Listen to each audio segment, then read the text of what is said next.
तो आज मैं एक्सप्लेन करने वाला हूँ इंडोनेशिया की सबसे खौफनाक मूवी।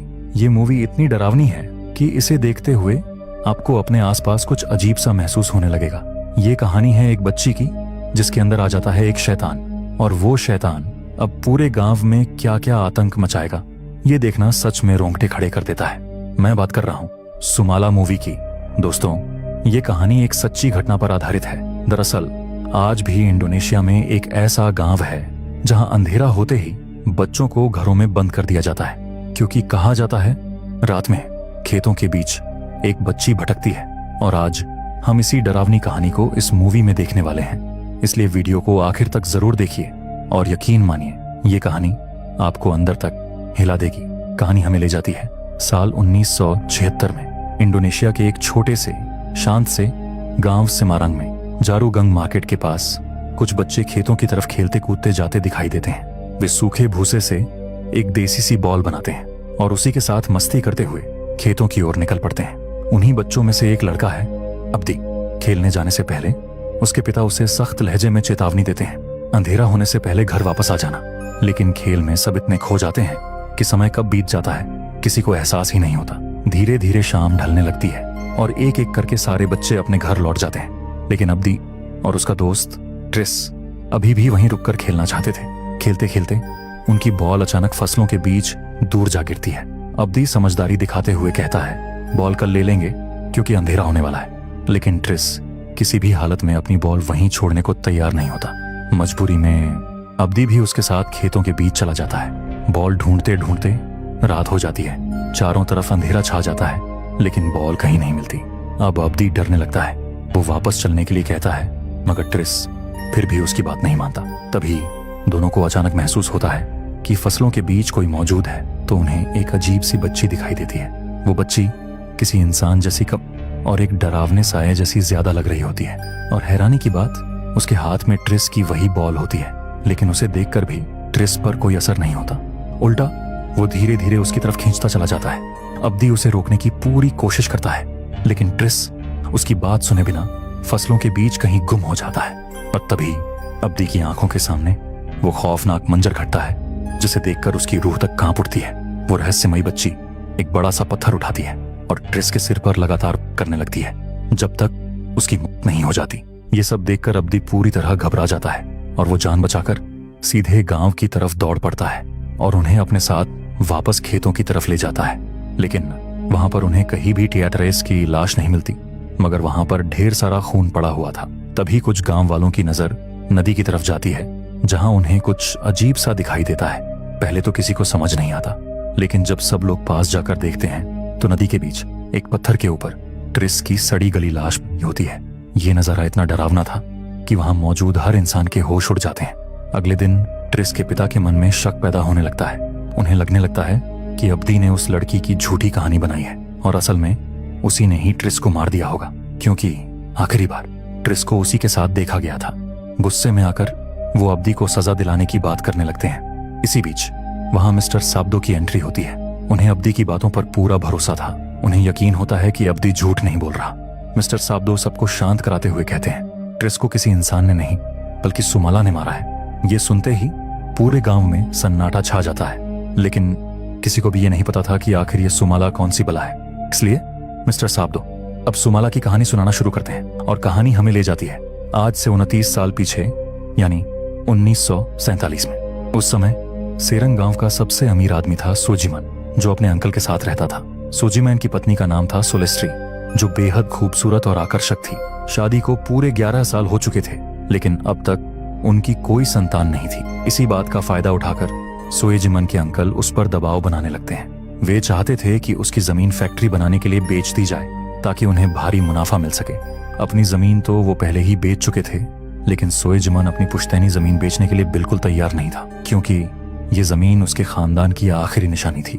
लेकिन उसके अंकल उसे धमकाते हैं। वो कहते हैं कि ये जमीन हसुंकारा फैमिली की भी है और सोएजिमन की कोई संतान नहीं है, इसीलिए बहुत जल्द ये जमीन उनके हाथ में आ जाएगी। ये बातें सोजिमन को अंदर से तोड़ देती हैं। बाद में वो अकेले में अपनी पत्नी सोलेस्ट्री से बात करता है, जिस दौरान वो काफी गुस्से में था।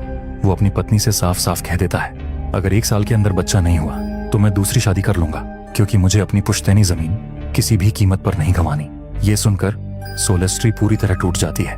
रोती हुई वो घर से बाहर चली जाती है। घर के बाहर बने एक छोटे से शेड में दो मजदूर आपस में बातें कर रहे होते हैं। अनजाने में उनकी बातचीत सोलेस्ट्री के कानों तक पहुंचती है। उन्हीं की बातों से उसे ग्रैंडमा तुकिनाह के बारे में पता चलता है, एक ऐसी औरत जो किसी भी महिला को गर्भवती कर सकती थी, लेकिन उसके टोटके और रस्में बेहद खतरनाक मानी जाती थी। ये सब जानने के बाद सोलेस्ट्री एक बड़ा और जोखिम भरा फैसला लेती है। वो अपने ही घर में काम करने वाली आंट सम के साथ तुकिना के पास जाने का सोचती है, लेकिन तुकिना के घर तक पहुंचना आसान नहीं था। वहां तक जाने के लिए एक नदी पार करनी पड़ती थी और ये काम सिर्फ यंटो नाम का आदमी ही करता था। यंटो दोनों औरतों को नाव से नदी पार करवाता है और उन्हें तुकिना के घर के पास छोड़ देता है। तुकिना के घर के अंदर सोलेस्ट्री अकेले जाती है। अंदर का माहौल अजीब सा और डरावना होता है और तुकिना उसे पहले ही चेतावनी दे देती है कि उसकी शक्तियां बिल्कुल सामान्य नहीं है। तुकिना साफ साफ कहती है वो काले जादू का इस्तेमाल करती है और ये ताकतें उसे सीधे शैतानी शक्तियों से मिली हैं। वो सोलेस्ट्री को गर्भवती तो कर सकती है, लेकिन इसके बदले उसे शैतान के साथ एक भयानक सौदा करना होगा। इस डील के मुताबिक सोलेस्ट्री को जुड़वां बेटियां होंगी। उनमें से एक होगी इंसान की बेटी जो बेहद सुंदर, मासूम और दयालु होगी, लेकिन दूसरी शैतान की बेटी होगी जो दिखने में बदसूरत और स्वभाव से बेहद खतरनाक होगी। शर्त ये थी कि सोलेस्ट्री को दोनों बच्चियों को 10 साल तक बराबर प्यार और देखभाल के साथ पालना होगा।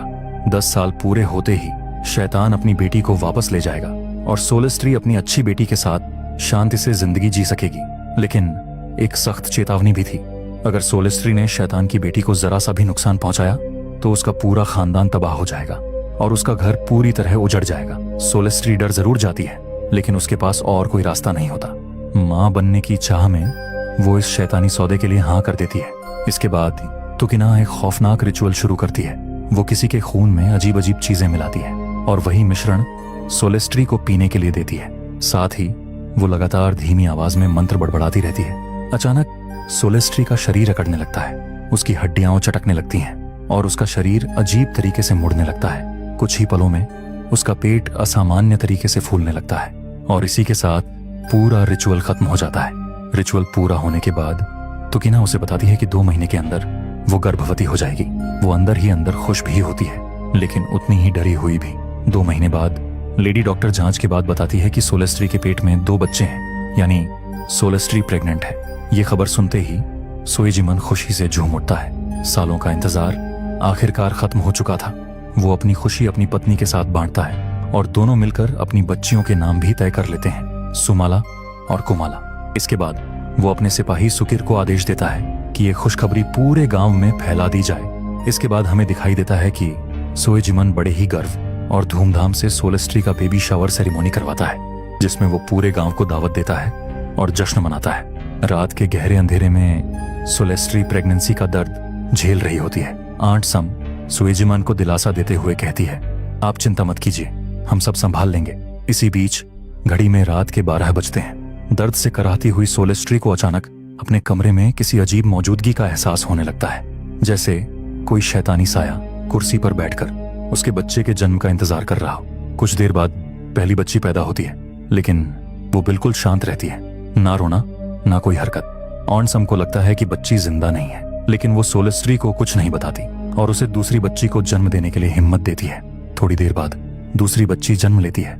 ये आवाज सुनकर सोएजिमन तुरंत कमरे के अंदर आता है। सबसे पहले उसकी नजर उस बच्ची पर पड़ती है जो शांत पड़ी थी और वो उसे मरा हुआ समझकर अंदर से पूरी तरह टूट जाता है। लेकिन जैसे ही उसकी नजर दूसरी बच्ची पर पड़ती है, उसका गुस्सा और भड़क उठता है।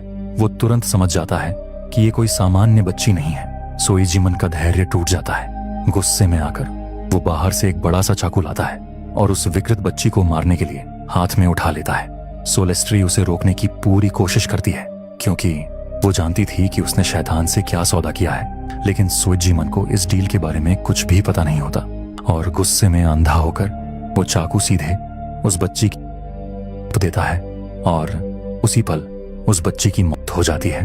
तभी अचानक वो पहली बच्ची, जो अब तक बिल्कुल शांत थी, जोर जोर से रोने लगती है। खुशी में वो तुरंत गांव वालों को ये खुशखबरी सुनाने के लिए कहता है। इसके बाद कहानी 3 साल आगे बढ़ती है, यानी 1950 में। जो बच्ची जिंदा बची थी उसका नाम रखा जाता है कुमाला, लेकिन वो जन्म से ही बाईं तरफ से विकलांग होती है। 3 साल की होने के बावजूद वो ठीक से ना बोल पाती है और न ही अपने पैरों पर चल पाती है।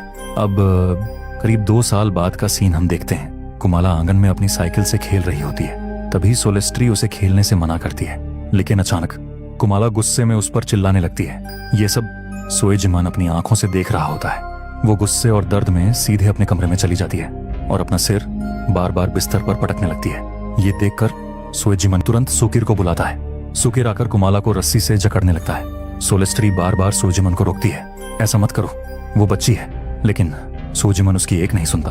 वो कुमाला को घसीटते हुए बाहर ले जाता है और शेड जैसी एक अंधेरी जगह में उसे बंद कर देता है। अब कहानी आगे बढ़ती है 1955 में। अचानक कुमाला घर से गायब हो जाती है। उसे कहीं नहीं देखकर घर वाले घबरा जाते हैं और सब उसे ढूंढने लगते हैं। लेकिन कुमाला किसी तरह निकलकर बाजार तक पहुंच जाती है। वहां कुछ बच्चे आपस में गेंद से खेल रहे होते हैं। जैसे ही उनकी नजर कुमाला पर पड़ती है, वो उसकी डिसेबिलिटी का मजाक उड़ाने लगते हैं। उनमें से एक बच्चा हंसते हुए कहता है, अरे ये तो सोएजिमान की पागल बेटी कुमाला है। फिर कुछ बच्चे उसका मजाक उड़ाते हैं और धीरे धीरे बात इतनी बढ़ जाती है कि वो कुमाला पर बुरी तरह पत्थर फेंकने लगते हैं। कुमाला कुछ नहीं कर पाती। वो बस वहीं खड़ी खड़ी चुपचाप रोती रहती है। दूर खड़े सोएजिमान और सोलेस्ट्री ये सब देख रहे होते हैं, लेकिन कोई भी उसकी मदद के लिए आगे नहीं आता। सोएजिमान का गुस्सा फट पड़ता है। वो कुमाला को पकड़कर जबरदस्ती वापस घर लाता है, सीधे उसी शेड में, और फिर सुकिर से अपना हंटर मंगवाता है। असल में सोएजिमान ने कुमाला को कई बार बाहर जाने से मना किया था, लेकिन आज भी वो चुपके से बाजार चली गई। आंट सैम, जो कुमाला से सच में बहुत प्यार करती थी, बार बार सोएजिमान से मिन्नत करती है, उसे मत मारिए, वो बच्ची है। सोलेस्ट्री भी उसे रोकने की कोशिश करती है, लेकिन सोएजिमान किसी की एक नहीं सुनता। कुछ देर बाद आंट सैम उसके जख्मों पर दवा लगा रही होती है और कुमाला बस सिसक सिसक कर रोती रहती है। उस बेचारी को तो ये भी समझ नहीं आता कि आखिर उसकी गलती क्या थी। उसे शांत करने के लिए आंट सैम प्यार से उससे पियानो बजाने को कहती है। फिर वो उसे एक डॉल देती है जो उसने सिर्फ कुमाला के लिए अपने हाथों से बनाई थी। दरअसल वो डॉल कुमाला के 8वें जन्मदिन का तोहफा था। डॉल को देखते ही शायद पहली बार कुमाला के चेहरे पर दिल से मुस्कान आती है। उसी रात कुमाला अपनी डॉल को सीने से लगाकर सो रही होती है। तभी उसके कमरे की अलमारी की तरफ से हल्की हल्की चलने फिरने की आवाज आने लगती है और फिर कोई धीमी आवाज में बार बार उसका नाम पुकारता है, कुमाला, कुमाला। तभी उसे वहां एक लड़की दिखाई देती है, बिल्कुल उसके जैसी। वो उसकी जुड़वां बहन सुमाला। सुमाला उसे बताती है कि वो उसकी ट्विन सिस्टर है, जिसे पैदा होते ही सोएजिमान ने मार दिया था। वो ये भी कहती है कि उसे सिर्फ इसलिए मार दिया गया क्योंकि वो सुंदर नहीं थी। शुरुआत में कुमाला उसकी आत्मा से डर जाती है, लेकिन सुमाला उससे बहुत प्यार से बात करती है। वो उसे भरोसा दिलाती है कि वो उसे कोई नुकसान नहीं पहुंचाएगी, बल्कि हमेशा उसकी रक्षा करेगी, क्योंकि वो उसकी बहन है और बहनें एक दूसरे को कभी नुकसान नहीं पहुंचाती। इतना कहकर सुमाला आगे बढ़ती है और कुमाला को गले लगा लेती है और शायद पहली बार कुमाला को किसी अपने का एहसास होता है। अगले दिन रात के समय सोएजिमान अपना काम कर रहा होता है और दूसरी तरफ कुमाला चुपचाप बैठकर पियानो बजा रही होती है, लेकिन पता नहीं क्यों वो आवाज सोएजिमान को बेवजह चिढ़ाने लगती है। वो तेजी से जाता है और बिना कुछ सोचे कुमाला को जोरदार थप्पड़ मार देता है। सोलेस्ट्री ये सब देखती रहती है, लेकिन अपने ही पति के खिलाफ एक शब्द भी नहीं बोलती। यहाँ तक कि वो खुद अपनी बेटी को संभालने भी नहीं आती, बस आंट सम को बुला देती है। कहीं ना कहीं वो एक माँ का फर्ज निभाने में भी नाकाम साबित होती है। आंट सम कुमाला को समझाकर शांत करती है, लेकिन कुमाला गहरी सोच में डूब जाती है और धीरे धीरे सोएजिमान के कमरे की तरफ बढ़ती है। और तभी कुमाला की डिसेबिलिटी अचानक गायब होने लगती है। वो अचानक सीधी खड़ी हो जाती है। सोएजिमान ये देखकर सन्न रह जाता है। इससे पहले कि वो कुछ समझ पाता, कुमाला पास पड़ा एक पेन उठाती है और सीधे उसके हाथ में घोंप देती है। सोएजिमान दर्द से चीख उठता है, लेकिन असल सच्चाई कुछ और थी। ये हमला कुमाला ने अपनी मर्जी से नहीं किया था। ये सब सुमाला उससे करवा रही थी। इस घटना के बाद गुस्से से पागल सोएजिमान कुमाला को सजा देने के लिए उसे खेतों में ले जाता है और एक क्रॉस पर बांधकर तेज धूप में लटका देता है। कुमाला अपनी माँ सोलेस्ट्री से मदद की गुहार लगाती है, लेकिन सोलेस्ट्री कुछ नहीं कहती और चुपचाप वहां से चली जाती है। अपनी माँ की इस बेरुखी से कुमला के दिल में गुस्सा और नफरत और भी गहरी हो जाती है। उसी रात जब सोलेस्ट्री, सोएजिमान और कुमाला साथ बैठकर खाना खा रहे होते हैं, तभी अचानक कुमाला पूरी तरह पोजेस्ड हो जाती है। कुमाला अजीब अजीब हरकतें करने लगती है, डाइनिंग टेबल पर चढ़ जाती है और एक डरावनी हंसी के साथ वहीं पेशाब कर देती है। ये देखकर सोजिमन का दिमाग खराब हो जाता है। वो तुरंत सुकिर को आदेश देता है, लेकिन तभी कुमाला अचानक सुकिर पर ही हमला कर देती है। इसी दौरान सोलेस्ट्री की नजर कुमाला के आईने में दिख रहे रिफ्लेक्शन पर पड़ती है, जहां उसे कुमाला के साथ सुमाला की आत्मा भी दिखाई देती है। ये देखकर सोलेस्ट्री के पैरों तले जमीन खिसक जाती है। तभी कुमाला बाहर भाग जाती है। डर के मारे सोलेस्ट्री भी उसके पीछे पीछे बाहर की तरफ दौड़ पड़ती है। बाहर जाकर वो जो देखती है वो नजारा और भी डरावना होता है। कुमाला मुर्गियों को मारकर उनका कच्चा मांस चबा रही होती है। ये मंजर पूरी तरह से रोंगटे खड़े कर देने वाला होता है। अगले दिन जब कुमाला को थोड़ा होश आता है तो आंट सम उससे प्यार से बात करती है और पूछती है कि वो ऐसी हरकतें क्यों कर रही है। तब कुमाला उसे पूरा सच बता देती है। सुमाला की आत्मा है जो हमेशा उसके साथ रहती है और वही यह सब कुछ कर रही है। ये सारी बातें बाहर खड़ी सोलेस्ट्री चुपचाप सुन लेती है। तभी उसे एहसास होता है कि शैतान के साथ की हुई डील तोड़कर उसने बहुत बड़ी गलती कर दी है। घबराहट में वो तुरंत टुकिना के पास जाने का फैसला करती है। आंट सम भी उसे जाते हुए देख लेती है। वो अपने बेटे शब्दों से कहती है कि वो थोड़ी देर कुमाला का ध्यान रखे और खुद सोलेस्ट्री के पीछे निकल पड़ती है। दोस्तों, अगर आपने आंट सम के बेटे के नाम पर गौर किया होगा तो उसका नाम भी शब्दो ही है, और गांव वालों को जो ये पूरी कहानी सुना रहा है उसका नाम भी शब्दो है। यानी आंट सम का बेटा ही गांव वालों को ये पूरी कहानी सुना रहा होता है। मतलब ये पूरी कहानी उसी की आंखों देखी सच्चाई है। वापस कहानी में आते हैं। सोलेस्ट्री सीधे मिस्टर यांटो के पास जाती है और उससे कहती है कि उसे नाव से टुकिना के पास ले चले, लेकिन यंटो उसे बताता है कि टुकिना की तो पिछले महीने ही मौत हो चुकी है। ये सुनते ही सोलेस्ट्री पूरी तरह टूट जाती है, क्योंकि टुकिना के अलावा उसकी मदद करने वाला अब कोई भी नहीं बचा था। घबराहट में सोलेस्ट्री आंट सम को सब कुछ सच सच बता देती है। ये सच्चाई सुनकर आंट सम भी बुरी तरह डर जाती है। इसके बाद कहानी 1 साल आगे बढ़ती है, यानी 1956। अब हालात पहले से भी ज्यादा खराब हो चुके होते हैं। कुमाला के साथ अब और भी ज्यादा बदसलूकी की जा रही थी। हम देखते हैं कि सुकीर उसे शेड में ले जाकर रस्सियों से कसकर बांध देता है और बाहर से ताला भी लगा देता है। आंट सुम लगातार सोइजिमन से ऐसा न करने की गुहार लगाती रहती है, लेकिन सोइजिमन को लगता है कि कुमाला दिन ब दिन और ज्यादा जंगली होती जा रही है और अब वो सब पर हमला भी करने लगी है। इसीलिए वो उसे आजाद करने से साफ इनकार कर देता है। आंट सम शेड के बाहर खड़ी होकर ही कुमाला से बात करती है, उसे समझाती है, उसे दिलासा देती है और भरोसा दिलाती है कि वो जैसी भी हो वो हमेशा उससे प्यार करेगी। अगले दिन वही बच्चे फिर से आते हैं जिन्होंने पहले बाजार में कुमाला को परेशान किया था। वो उसे गेंद से खेलने के बहाने नीचे बुलाते हैं। उनमें से एक लड़का जोनो उसे हैंडीकैप कहकर चिढ़ाता है और फिर सब मिलकर उसे दोबारा मारने लगते हैं। ये देखकर आंट सम दौड़कर बच्चों को भगाने आती है। कुमाला फूट फूट कर रोने लगती है। तभी उसकी नजर अपने माता पिता पर पड़ती है, जो दूर खड़े सब कुछ देख रहे होते हैं, लेकिन फिर भी उसकी मदद नहीं करते। और यहीं से कुमाला के दिल में अपने माता पिता के लिए नफरत जन्म ले लेती है। उसी रात कुमाला को फिर से शेड में बांध दिया जाता है। डिनर करते वक्त सोलेस्ट्री को बार बार लगता है कि शेड में कुछ गड़बड़ है, लेकिन सोइजिमन उसे वहम कहकर वहां जाने से रोक देता है, जबकि असलियत कुछ और ही होती है। उस वक्त कुमाला खुद को आजाद कर चुकी होती है और अब बिल्कुल सामान्य इंसान की तरह चल रही होती है। इसका मतलब साफ था कि सुमाला की आत्मा ने उसे फिर से पोजेस कर लिया है। कुमाला पास में रखे एक संदूक के पास जाती है, उसे खोलती है और उसमें से एक चाकू निकाल लेती है। इसी दौरान हम सुप्री को देखते हैं, वही लड़का जो पहले कुमाला को मारने पीटने वालों में शामिल था। वो सोइजिमन के घर के पास बने कुएं से पानी लेने आता है। तभी झाड़ियों के पीछे से किसी के चलने की हल्की सी आवाज आती है। सुप्री घबराकर पीछे मुड़कर देखता है तो अचानक झाड़ियों से कुमाला बाहर निकलती है और उसके ठीक पीछे सुमाला की आत्मा खड़ी होती है। ये नजारा देखकर सुप्री के होश उड़ जाते हैं। वो भागने की कोशिश करता है, लेकिन तभी कुमाला उसे पकड़ लेती है और उसके सर पर वार करके उसे बेरहमी से मार देती है। इसके बाद हम सुकरो और कारियो को कहीं जाते हुए देखते हैं। उन्हें जरा भी अंदाजा नहीं होता कि कोई उन पर नजर रख रहा है। तभी पेड़ पर बैठी कुमाला अचानक ऊपर से सुकरो पर पत्थर फेंकती है। सुकरो वहीं ढेर हो जाता है। उससे पहले कि करियो कुछ समझ पाता, कुमाला नीचे कूदती है और उसे भी बेरहमी से मार देती है। अगली सुबह पूरे गांव में हड़कंप मच जाता है। लोग गायब हुए बच्चों को ढूंढने निकलते हैं, लेकिन ना तो बच्चे मिलते हैं और ना ही उनकी लाशें। डर इतना बढ़ जाता है कि गांव वाले तय करते हैं अगले दिन पास के गांव में भी खोज की जाएगी।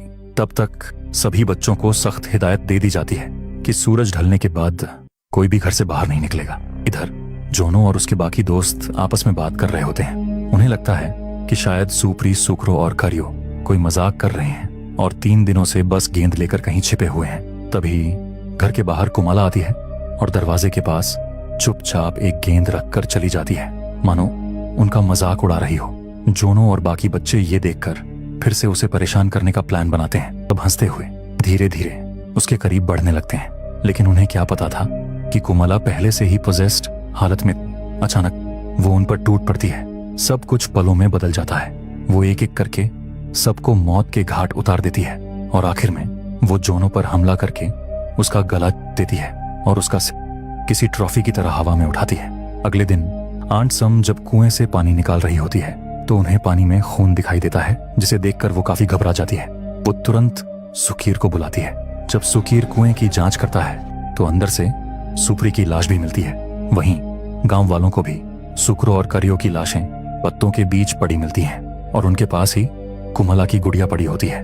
उसे देखकर गांव वालों को कुछ अजीब लगता है। साथ ही उन्हें बाकी की खेतों के पास मिलती हैं। अब लाशों के पास कुमाला की गुड़िया मिलने की वजह से गांव वालों को शक होने लगता है कि ये सब सोएदिमान का ही किया धरा है।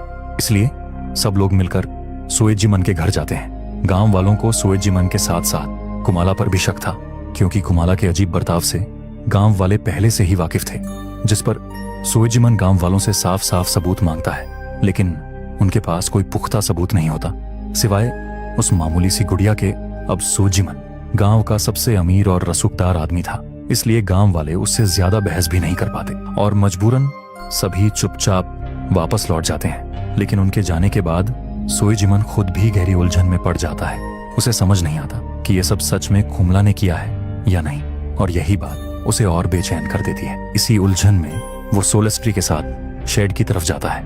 वहां पहुंचकर उन्हें दीवार में एक बड़ा सा छेद दिखाई देता है, जिसे बोरे से ढक रखा था, यानी कुमला रात में इसी रास्ते से बाहर निकली होगी। अब सोएजिमन को यकीन होने लगता है कि गांव में मारे गए सारे बच्चे कुमला के हाथों ही मरे हैं। लेकिन तभी सोलेस्ट्री उसे सच बताती है। वो कांपती आवाज में कहती है, ये सब कुमाला ने नहीं बल्कि सुमाला की आत्मा ने उससे करवाया है। वो सोएजिमन को उस शैतान के सौदे के बारे में भी बताती है जो उसने बच्चा पाने के लिए किया था। ये सुनते ही सोएजिमन की सांसें थम जाती हैं। वो तुरंत कुमाला से बात करने जाता है। शुरू में कुमाला कुछ नहीं बताती, लेकिन जब सोएजिमन उसे भरोसा दिलाता है कि वो उसे कोई नुकसान नहीं पहुंचाएगा, तब कुमाला रोते हुए सारा सच स्वीकार कर लेती है।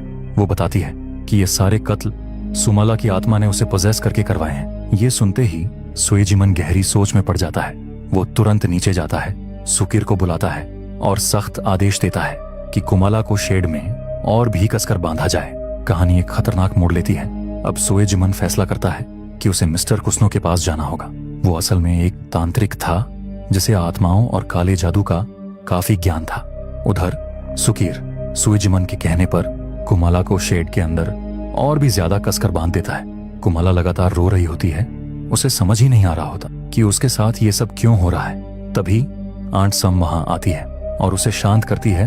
आज रात कुमाला का 9वां जन्मदिन भी होता है। कुमाला धीमी आवाज में आंट सम को थैंक यू कहती है, जो प्यार उसने अब तक कुमाला को दिया था। फिर कुमाला उससे गिफ्ट में सिर्फ एक ही चीज मांगती है कि वो उसे छोड़कर चली जाए।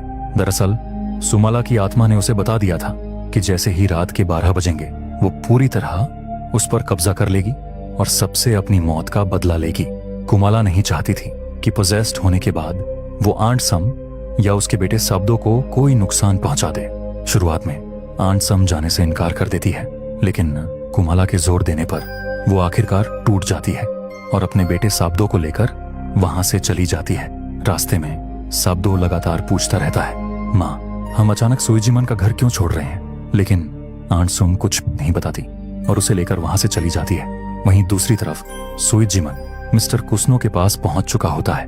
वो उसे सारी सच्चाई बता देता है। कुस्नो कुछ तांत्रिक क्रिया करता है और उसी के जरिए उसे टुकिना द्वारा किए गए उस रिचुअल के बारे पता चलता है। फिर वो सोएजिमन को बताता है, तुमने शैतान की बेटी को मारकर बहुत बड़ी गलती कर दी। सोएजिमन तुरंत पूछता है, तो अब मैं कुमाला को बचाने के लिए क्या करूं? तभी अचानक कुस्नो की आंखें पूरी तरह सफेद हो जाती हैं। शायद उसके अंदर भी किसी आत्मा का प्रवेश हो गया हो। वो कहता है डेविल अपने बच्चे की मौत से बेहद गुस्से में है और आज रात सुमाला हमेशा के लिए कुमाला के शरीर पर कब्जा कर लेगी और अगर उसे नहीं रोका गया तो कहर आ जाएगा। होश में आते ही कुस्नो सोएजिमन को एक खास खंजर देता है जो कुमाला की ताकत को कम कर सकता था। प्लान ये था, पहले सोएजिमन कुमाला को कमजोर करेगा, फिर उसे कुस्नो के पास लाया जाएगा ताकि कुस्नो अपने रिचुअल से उसे ठीक कर सके। कुस्नो बताता है अगर हालात काबू से बाहर चले गए तो सोएजिमन को यह खंजर कुमाला के बिल्कुल दिल में घोंपना होगा, जिसमें सुमाला के साथ कुमाला भी मारी जाएगी। इस बात को मानते हुए सोएजिमन खंजर लेकर घर की ओर निकल पड़ता है। इधर रात में सुकीर की नींद अचानक कुमाला की आवाज से खुलती है। कुमाला खुद को आजाद कर चुकी होती है। वो सुकीर के घर के बाहर रोने का नाटक करती है। जैसे ही सुकीर उसे पकड़ने की कोशिश करता है, कुमाला उस पर चाकू से हमला कर देती है, मगर वो किसी तरह बच जाता है। अपनी जान बचाने के लिए वो वहां से भागने लगता है, लेकिन कुमाला तुरंत उसकी ओर एक चाकू फेंकती है जो उसके सीने से होते हुए बाहर निकल जाता है। इसके बाद वो बेरहमी से उसका गला देती है। अब कहानी का अगला शिकार बनने वाली थी सोलेस्ट्री। वो अपने कमरे में गहरी नींद में सो रही होती है। तभी अचानक उसके कानों में पियानो की आवाज पड़ती है। धीरे धीरे वो पियानो वाले कमरे की तरफ बढ़ती है। कुमाला पियानो बजा रही होती है और अगले ही पल कुमाला चाकू लेकर उसकी तरफ बढ़ने लगती है। तभी सोलेस्टर आईने में देखती है कि यह सब सुमाला की आत्मा उससे करवा रही है। सोलेस्टर कांपते हुए पीछे की ओर चलने लगती है, लेकिन तभी वो सुकिर की लटकती हुई लाश से टकरा जाती है। डर के मारे सोलेस्टर भागते हुए एक कमरे में छुपती है और दरवाजे के सामने एक भारी टेबल खिसका देती है ताकि कुमाला अंदर ना आ सके। लेकिन इसके बावजूद कुमाला दरवाजा तोड़कर अंदर आ जाती है। सोलेस्ट्री उसे समझाने की कोशिश करती है। वो कहती है मैंने कभी जानबूझकर कुछ गलत नहीं किया, हालात मेरे हाथ में नहीं थे। मैं तुम्हें भी बचाना चाहती थी सुमाला, लेकिन डर की वजह से सोएजिमन को सच्चाई नहीं बता पाई। लेकिन सुमाला पर इन बातों का कोई असर नहीं होता। उसके हिसाब से सोलेस्ट्री बस अपनी जान बचाने की कोशिश कर रही थी। अब सोलेस्ट्री को अपनी गलती का एहसास है। वो सुमाला से अपनी आखिरी इच्छा मांगती है कि उसे एक बार कुमाला से बात करने दिया जाए। सुमाला मान जाती है और शरीर का कंट्रोल कुमला को दे देती है। सोलेस्ट्री रोते हुए कुमाला से माफी मांगती है। वो कहती है मैं एक अच्छी माँ नहीं बन पाई। कुमाला अपनी माँ की यह हालत देखकर दुखी हो जाती है और अपनी तरफ से सोलेस्ट्री को माफ कर देती है, लेकिन सुमाला अपनी माँ को माफ करने के लिए तैयार नहीं होती। बेरहमी से उसके कर उसे मार डालती है। कुछ देर बाद सोएजिमन घर पहुंचता है। सीढ़ियों के नीचे उसे सुकिर की लाश दिखती है। जैसे ही वो ऊपर जाता है उसे सोलेस्ट्री की भी लाश दिखती है। ये सब देखकर वो पूरी तरह टूट जाता है। उसे एहसास होता है कि सुमला को मारना और कुमला के साथ किया गया सारा अत्याचार उसकी गलती थी। अब वो किसी भी हाल में इस गलती को सुधारना चाहता है। तभी उसकी नजर कमरे में रखी चेयर पर पड़ती है। उस पर कुमाला बैठी होती है। अगले ही पल सुमाला कुमाला के मुंह को खोलकर उसके शरीर के अंदर घुस जाती है। अब सुमाला और कुमाला एक हो चुकी थी। वो सोएजिमन की तरफ बढ़ती है और उस पर जानलेवा हमला कर देती है, जिससे सोएजिमन बुरी तरह घायल हो जाता है। लेकिन किसी तरह हिम्मत जुटाकर वो घर से भाग निकलता है। इसके बाद सोएजिमन सीधा गांव के बीच पहुंचता है और इमरजेंसी वाले नगाड़े बजा देता है। नगाड़ों की आवाज सुनते ही पूरे गांव में अफरा तफरी मच जाती है। लोग भागते हुए इकट्ठा होते हैं। तब सोएजिमन सबको बताता है कि सुकिर और सोलेस्ट्री दोनों की बेरहमी से हत्या हो चुकी है। ये सुनते ही गांव वाले घबरा जाते हैं और तुरंत सोएजिमन के साथ उसके घर पहुंचते हैं। सोलेस्ट्री और सुकिर की लाशें पड़ी होती हैं, लेकिन कुमाला वहां मौजूद नहीं थी। सोएजिमन गांव वालों से कहता है किसी भी हाल में कुमाला को जिंदा ढूंढना होगा। उसी ने सब कत्ल किए हैं। वो अभी शैतान के वश में है, इसलिए उसे कुस्नो के पास ले जाना बहुत जरूरी है। लेकिन गांव वालों के सिर पर खून सवार हो चुका था। वे कुमाला को मारने के इरादे से उसे ढूंढने निकल पड़ते हैं। सोएजिमन जानता था असली कसूरवार कुमाला नहीं बल्कि सुमाला की आत्मा है, लेकिन किसी ने उसकी बात नहीं सुनी। मजबूर होकर सोएजिमन एक बोरी, कुस्नो का दिया हुआ खंजर और एक रस्सी लेकर कुमाला को ढूंढने निकल पड़ता है। शेड के पास उसे कुमाला एक पल के लिए दिखाई देती है, लेकिन अगले ही पल वो खेतों की तरफ भाग जाती है। सोएजिमन उसके पीछे पीछे जाता है। खेतों में पहुंचकर अचानक सुमाला उस पर हमला कर देती है। इस बार सोएजिमन पास पड़ा एक पत्थर उठाता है और उसके सिर पर जोर से वार करता है। वार इतना भयंकर होता है कि सुमाला वहीं पर बेहोश हो जाती है। सोएजिमन समझ चुका था कि अब हालात काबू में नहीं है, इसलिए वो खंजर उठाकर कुमाला को मारने का फैसला करता है। लेकिन सच जानने के बाद वो अपनी बेटी को मारने की हिम्मत नहीं कर पाता। वो कुमाला को बोरी में डाल देता है ताकि उसे कुस्नो के पास ले जाया जा सके। इसी दौरान बोरी के अंदर सुमाला होश में आ चुकी होती है। वो सुएजिमन को हर चीज के लिए दोषी ठहराती है और अगले ही पल वो बोरी से गायब हो जाती है। सुएजिमन कुछ समझ पाता कि तभी सुमाला उस पर हमला कर देती है।